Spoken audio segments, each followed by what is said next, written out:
It seems like Arturas Karnisovas got actually what he said he was after, which is, I think so. We're going to make a push, and if we get in, fine. If we don't, we do have our own pick. It could be a lottery pick.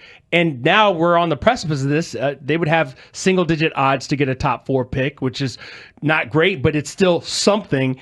And if they get in, well, look what we did with these young players getting in. And now the only downside to that is you're going to have to pay Josh Giddey maybe more money than you thought you'd have to pay Josh Giddey to keep him around. You might have a $50 million backcourt, $50 to $60 million backcourt if you really want to make that move. And that is going to be that's the biggest storyline looming over this franchise in the next 2 months, is not just who are they going to draft, but are they going to pay this guy? And are they going to pay him? Are they saying you're one of the 2 or 3 cornerstone pieces of a franchise now after you got benched in the playoffs last year? Like, I'm not saying that's a bad thing to do. I'm not saying that's the narrative that should take place, but that's what you're doing. You're investing in saying, Josh Giddey, Kobe White, Modest Buzelis, you're the 3 players that are not going to be looked upon in the next 4 years to get this team into a position where they're going to win not 1, but maybe 2 playoff series and actually contend to go to the NBA Finals. That's the goal. That's every team's goal. And you're saying we're going to spend $50 to $60 million a year on these 2 players, and then in 2 or 3 years,